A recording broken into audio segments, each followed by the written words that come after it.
And we are back, and we are now joined by members of NICH. We are here with Mr. Neil Hall, who is the Communications Director for NICH, and also Mr. George Thompson, who is an Associate Director with responsibility for park management. Good morning, gentlemen. Morning, Good morning.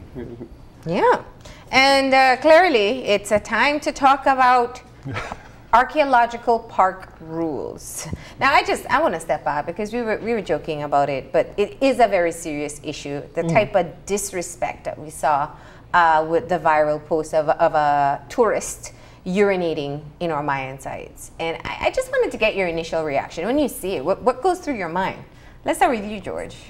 Well, as with everybody else in the entire country of Belize, I will admit that I was appalled at that behavior. It is something that we work very diligently in our organization to prevent. And so when I saw it, yes, my initial reaction was just total dissatisfaction with that sort of behavior. Yeah, yeah. I got angry. It was a base response simply because it's something where this is something NICH works through IA to safeguard, to keep as sacred as possible. And to have someone coming and literally urinating on it, I just got angry. Well, here's what I think has been not a part of the conversation so far. Globally, people who are managing big tourist sites have a problem. And that problem is that we all love social media, and the coolest picture gets the most likes. So you can't just always do the regular pose or the normal thing. We've seen people die from taking risky selfies in other parts of the world.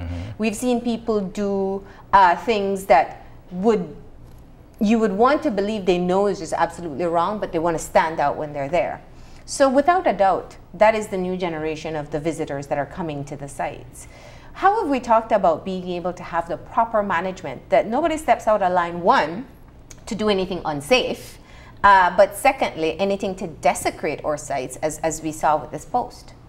Well, I just want to say that clearly, as we've seen from the post going viral, that it's a collaborative effort between not only the management or the managing agencies such as the Institute of Archaeology and National Institute of Culture and History, but it's a sense of ownership from the general visiting public. It's a collaborative effort between our law enforcement agencies, our park rangers, tour guides, tour operators, and we need to sensitize the public, and through that sensitization, fostering a sense of ownership, that somebody will see something and say something. And in this case, they said something, and while the viral post might, have a negative image, and it does, at the same time, it shows that people do care, and people are aware, and people are going to make some noise about it. So even if we can't see anything, let the public know that they need to conduct themselves in a certain manner, because it is more than the Institute of Archaeology watching you. It's people who care about these things that are watching you as well. So through our effort, we applaud the public, and we continue to work together. Yeah. Have you found over the years that people have been getting a bit more bold in what they're doing at these sites? Well, I don't want to say more bold, but I want to say there is always an element who will always try to circumvent the rules. By and large, the visiting public do adhere to the rules and regulation. They do work along with the Institute of Archaeology. They do collaborate with us. But there is always an element that will seek to circumvent the rules, as you mentioned earlier, trying to get that selfie that nobody else has, trying to do something that nobody else has done. I will go to the very edge of this temple. I will climb this structure, even though it has, please do not climb. Please exercise all care and caution. Okay, I'm going to do it simply because that sign is there and willing to push the envelope. Yeah. Those are the persons, or the very small element who goes over the edge and real challenges for us. Yeah. And how frequently do you see things like that happening over the years? Well, over the years, I will not say that this is a regular occurrence. What I will do say that we need to be vigilant, because there are that element out there who just try to do the negative, you know. It's as if you say, don't do it, I will try to see how I can. It's not the majority, it's just a very small minority, but we need to be vigilant. And we need to, again, educate, sensitize, and of course, collaborate with all the stakeholders who, you know, participate in these archaeological sites. Because it is not only an issue of culture, it is not also only an issue of a sacred site. It is a collaborative effort with the tourism industry. You know, we collaborate with tourism. These sites do provide means of livelihood. So first and foremost, while we appreciate the visitation, protection and preservation should remain foremost at what we do. Yeah, yeah.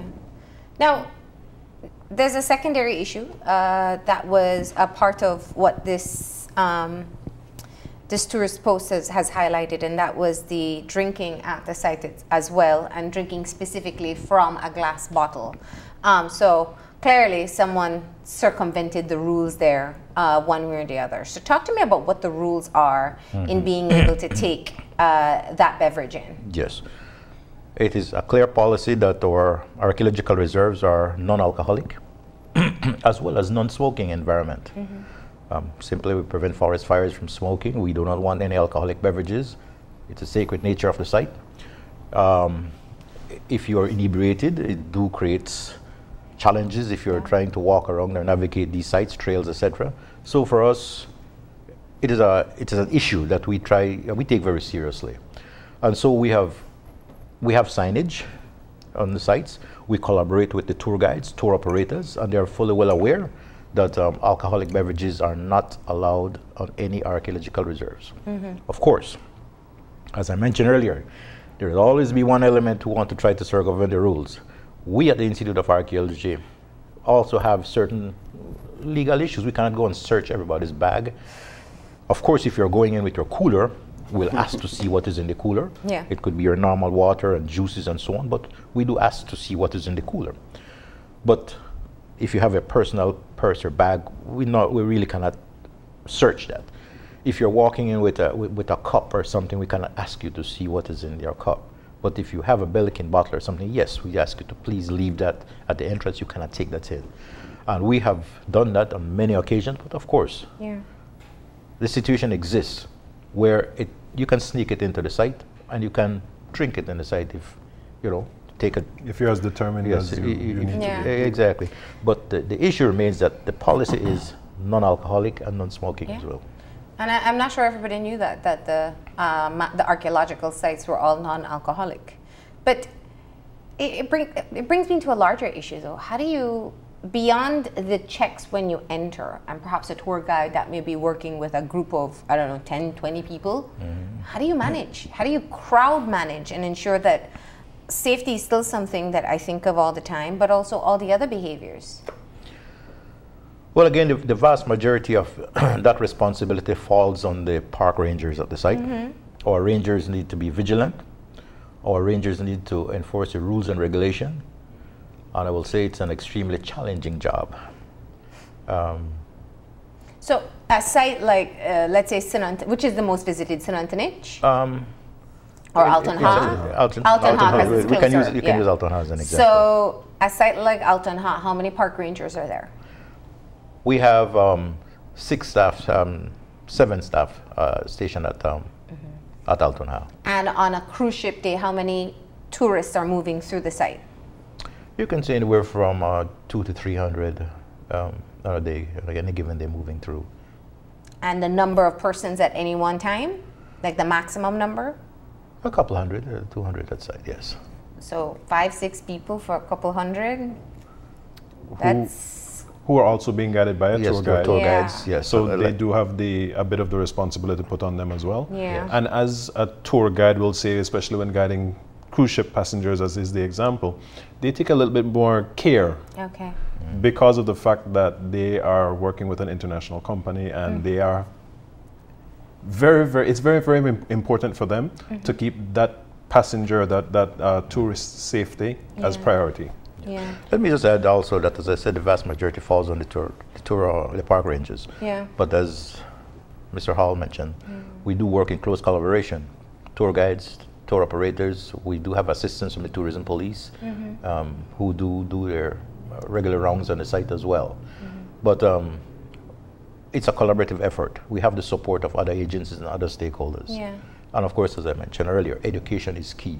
The tour guides, tour operators, they're all aware, and they do assist us. So it's not only our eyes on the ground, but it's their eyes and the general public as well. No, and to be clear, this is not an indictment on the system, but more so I think that we as Belizeans especially, we tend to have good faith that people will understand how important these sites are to us. And the world is changing. The type of tourists are changing as well. And I use the very same example. Anybody who's been to the Grand Canyon, for example, would know you wouldn't go to the edge of the cliff to take a selfie, one, because it's always steep. Actually, it's more like you shouldn't go now. Yeah. Not wouldn't. Because people are. Somebody fell in recently. They had almost 300 deaths from selfies in 7 years. And I'm only saying that when I saw that picture, what came to mind for me is, how much are we monitoring people who are taking risks for the gram, or to put on social media, sorry to use more, to be able to elicit a reaction? We most likely are going to see this trend. People want the ungettable picture. And I'm just saying, are we preparing ourselves enough for this new generation of tourists who are coming in and won't think clearly of their personal safety, but more of the photo that they're aiming to get? Well, I want to say that, yes, systematically we are working towards that. It's continually a matter of education. It's a matter of working with our staff. It's a matter of sensitizing our staff to the new groups of visitors who are coming in. And to a large degree, our staff are starting to make the necessary adjustments to this. We know that we can see the groups coming in, we can see their behavior in certain instances, so we know that we need to focus a little bit more attention on a certain group of visitors.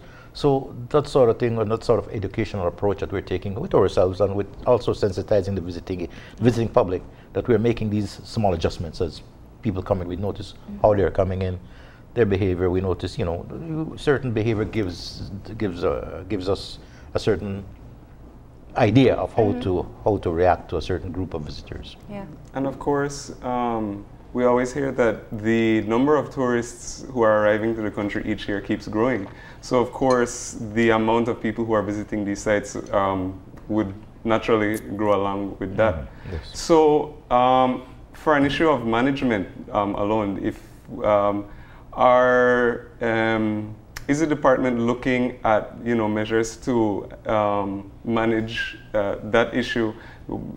Could it be things like increasing the amount of rangers at the site, putting a limit to amount of people per day who are able to access the site? Because a lot of the sites have delicate materials, parts may be unexcavated, parts may be unsafe. Yes. So in order to manage hundreds of people a day at any given site, is that also something that we're looking at? Well, clearly, yes. The staffing levels and level of visitation and so on, projections and so on, clearly those are discussions that we take at the management level. And we're looking at the trends, we're looking at the level of visitation, the projections and so on. And yes, we do have plans and strategies on the way to address these matters as we move forward into the future. We understand the tourism growth, and we understand our need to cater to the industry. So clearly those discussions are already in progress for us to further look at staff, look at strategies for management and so on. Even at the level of how we utilize the sites, utilizing both the built environment as well as the natural environment. That way we can diversify the experience and not having one group of people impact the site, a certain site, so we can spread the visitation level around on an archaeological reserve, which many people think is only the cultural aspect of the site, but there's also a large natural element that can be utilized for tourism purposes and visitation as well. Nice. Now, Neil, you revealed the uncomfortable truth in the news the other day that unfortunately the rule breakers aren't always tourists. No. So we have clearly identified that sometimes we very Belizeans go in there and don't have the same respect for the site that we should have. Yes. One of the things that, or two of the things actually, that are affecting the sites is people, because I don't want to single out either tourists or locals, but people going to the sites. We have to have even more respect. And taking it upon themselves to want to physically leave a mark at the site saying, I was there. It's not enough for them to get that risky selfie. It's not enough for them to take a photograph and share, but they physically go and they would mark the vegetation, the trees in the area, to put their initials. Some of them have even gone so far as to mark on the actual archaeological sites, which hurts. Because by digging into a site, you're digging into our culture. You're digging into our past. You're helping to destroy, yeah. And we just want to first. There is a positive to this gentleman's post, and that positive is the fact that he has brought greater awareness to what is happening. And we don't shy away from it. We're using this opportunity at every opportunity we have to let everyone know that we are looking at us and how we treat our sites. Because if there was someone else in the area and they spoke to this gentleman and they said, look, that's not allowed. Look, that is disgusting what you're doing. Please stop. It could have probably stopped one of the two pictures from being taken. And the same thing applies for ourselves. If we are going and we are seeing children who are marking on the trees, and I'm using the case of children because they wouldn't exactly know better. If we see a child doing it and we stop that child from doing it, if we a child who's going to one of our signs and trying to peel off the letters from the sign, and we stop them and we share with them why it's important to not vandalize, why it's important to not remove lettering from signs, if we explain to them why it's important to take a picture, don't try to leave your name on the side of an archaeological site, then we as a country, we as a people, will see so much greater benefit from it, because it will show respect not only for archaeological sites but just for others, and for others, for lack of a term, others' property, because these sites don't belong to NICH or the Institute of Archaeology. They belong to the country and the people of Belize. So for us to go and destroy or help to destroy our own property is so counterproductive. I just want to add a little bit more. Yes, I wholeheartedly concur with Mr. Hall on the issue of graffiti, which is another major challenge for us at our archaeological sites. Many visitors, I would not even single out local or foreigners, feel that there's a need to leave a mark or leave their mark on the archaeological sites. And the issue of graffiti is a very costly issue for the Institute of Archaeology. If you graffiti a cultural site, it is not only us going back there with some cement or an eraser to make it disappear. It takes a conservation intervention by our conservator to go in, utilize the appropriate material to rectify the damage that has been done. There is time cost and there is financial cost involved with that, for us to systematically go back and remove all of this graffiti, because it takes a conservation process for us to address that matter. So again, we implore the visiting public, both locally and internationally, do not do the graffiti. There's a cost for us. Is it etching in the? Yes, actually taking writing? writing, etching into the structures, writing your names, writing messages, and so on into the structures. And the tour guides and tour, some of them can be really very, obnoxious messages and so on, or just can range from just your name, but it's an issue. And as I said, for us, it's a conservation challenge to address all of these concerns. And there's a cost implication in rectifying as well as a time problem. Exactly. So I guess this is, and as Neil said, it is important to make use of the opportunity to educate. So let's just talk about some of the things that you see people do at the sites that you wish they'd know, just either are against the rules or perhaps are not conducive to the environment that they're in. Well, first of all, you get to the archaeological site, there's normally an established sign that says the rules and regulations of the site. We always tell visitors it's an easy process. One ticket, you pay for your entrance fee, you go into the site. There are some signages that tells you, you cannot climb here, whatever, but be very cautious climbing. Be very cautious with going off trails, utilizing only designated pathways. Do not climb where you're not authorized to climb. Adhere to the rules and regulations as it relates to running, loud music, garbage disposal. We mentioned earlier alcoholic beverages, smoking on the site. All of these things are there, and we implore the general public to just adhere to the rules and regulation with guidance from the tour guides, with guidance from the park rangers, with guidance from the tourism police. And by extension, it is a very easy, and also I want to say, be cognizant that you're not the only visitor on site. There are other people around. So even some tour guides sometimes would like to be very vocal, but understand there are other people around you. If you have or want to play some music on your phone, be aware that there are other people around you. So all of those little things to consideration for your fellow visitors, as well as consideration for the environment that you're in. And it's also the case that there's a lot of research and things happening at some of these sites as well, archaeological and otherwise. Well, yes, many of our archaeological sites are also areas of active archaeological research. So research is going on. You might see a caution tape up in certain areas. Do not go beyond those caution tape. It is there for a reason. It is there because it's ongoing excavation. It is something that we want to protect until we can further investigate. And so respect the caution tape, respect the researchers who are there. There are many researchers who get annoyed because they feel as if they're in a zoo. That the visitors are actually going right up and taking pictures of them doing their their archaeological investigation. There's some little consideration that needs to be, and you can take from a distance. With consideration, you can take your a picture saying, okay, ongoing archaeological investigation. But to literally go up there and get into the faces of the researchers, that there's a difference there in the way you conduct yourself on the sites.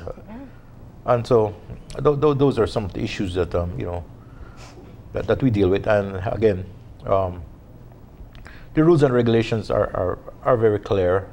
I think all the tour guides, the rangers, try to impart as much information as possible, and it is just us as the visiting public, both locally and internationally, to adhere to the rules, and by extension, it's a very nice experience. Yeah, absolutely. Neil, you keep on saying that you can't believe people will be this impolite. No, it's just that I can see it happening, and it's just a matter of, I guess, overall, just a little bit of, I guess, insensitivity.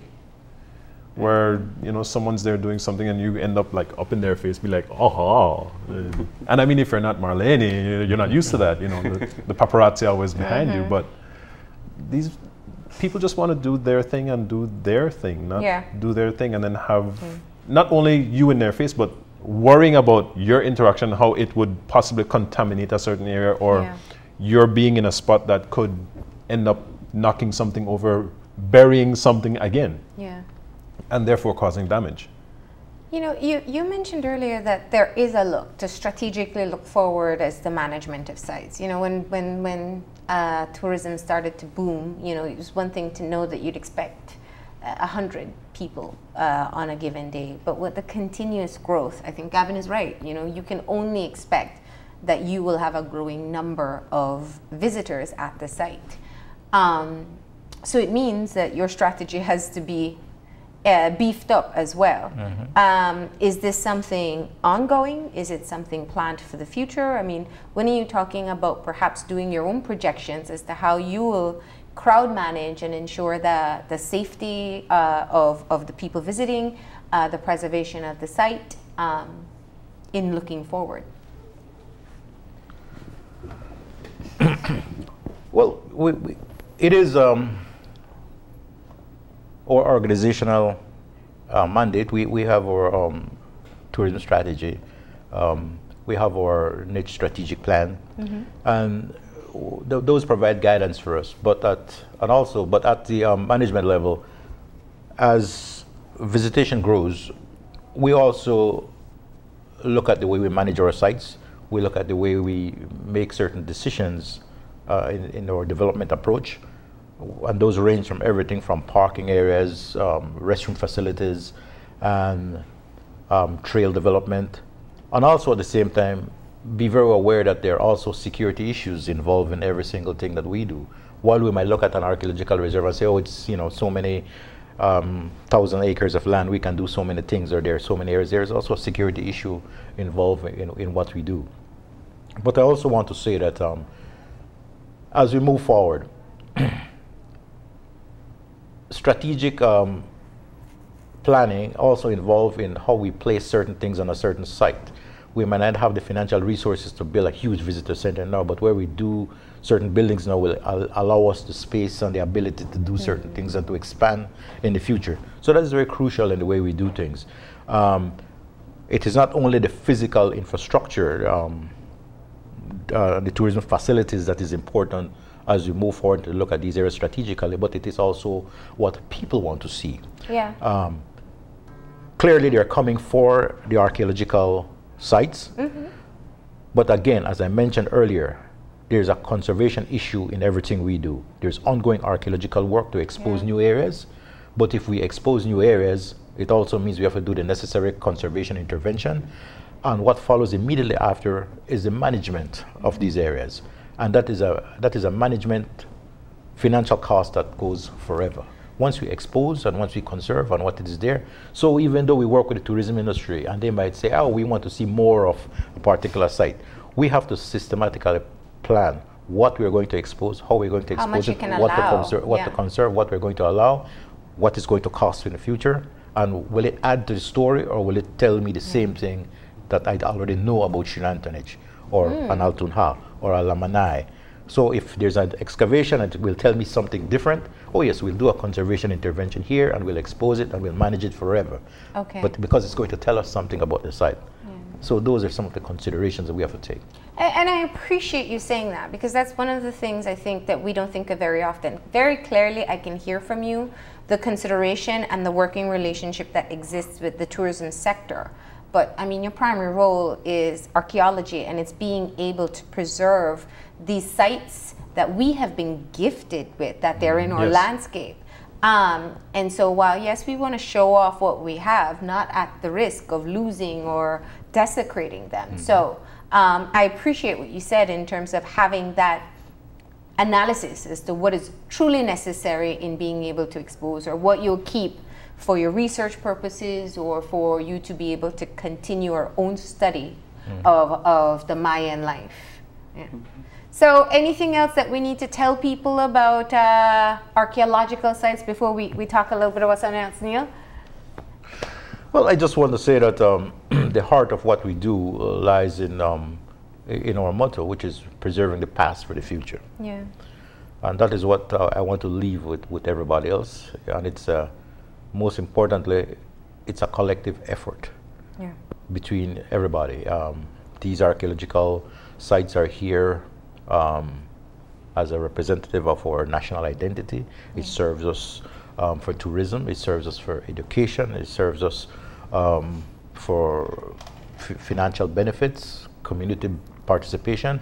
And I do want to implore upon everybody that we should have this sense of ownership. It belongs to all of us. And by extension, if you see something, the first reaction is not to let it go viral, say something to this individual or whoever you see doing something. Or to the park ranger, tourism police, negative, whoever is there. Yes, negative on our parks. And by extension, yes, it will be here forever, preserving the past for the future. All right. And Neil, you're itching because September is so close, isn't that the case? Yes. Thank you. Well, first of all, I just want to bring people's attention to the National Song Competition happening on Saturday. It's in Corozal at the Corozal Civic Center. And we have 7, 7, and 5, so that's what, 14, 19. We have 19 performances for everyone to enjoy that evening. They're going to be stellar. That's all categories? Yes. 7 in the senior carnival, 7 in the senior Belize song, and 5 junior performances, 2 and 3. Okay. We also are looking forward to a very festive an entertaining announcement today. We'll be announcing the Carifesta delegation that will be going to represent Belize at Carifesta this year. That's happening today as well. So make sure you tune in for this evening on. We don't get a sneak peek? No. No? No. Okay, forget it. We'll wrap up this segment. I'm kidding. And of course, we're looking at the launch of the September celebration. Wait, so Carifesta is going to be where? Just let me step back a bit. Trinidad and Tobago. Okay, in Trinidad. Gotcha. And we're looking at the launch of the September celebrations, which is still in August. It's going to be on August 31st. So, you know, I'm not jumping into September just yet. Yeah. So we got And that's happening and that's happening in Punta Gorda. Okay, so the national song competition is this weekend. Saturday The at 8 online o'clock. polling for People's Choice is done or still going on? Still ongoing. That will end at 6 p.m. on Saturday. Whoa. So you can still vote. Again, there is an additional security benefit to that where security protocol, where whenever you vote, we ask that you select your artist or the song that you want, click it. You then get an email coming back with your code. Simply take the code and put that into the same voting poll box, and your vote is counted. That way you can only vote for one artist once. You can vote for many artists, but once per artist. Okay, got you. So that's key because I know people have always made accusations of those robotic voting issues.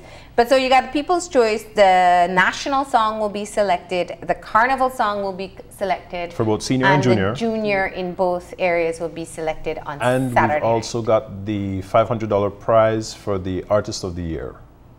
In terms of the one who really goes out there and just wows our judges. Okay, good. Corozal Civic Center on Saturday, and then we look forward to the announcement about Carifesta today. So make sure you tune in. All right. Tonight, right? Yes. Well, thank you for coming in, and one, for really being able to talk to us about what's being done from the archaeology standpoint. Clearly, we're upset with what happened, but we can turn it into a teachable moment as well. Yes. Thank you. Thank you. Thank you for having us. We're going to go ahead and take a break. And when we come back, we'll be focusing on even more art. A duo that has an art exhibition ongoing at this time. So please stay tuned.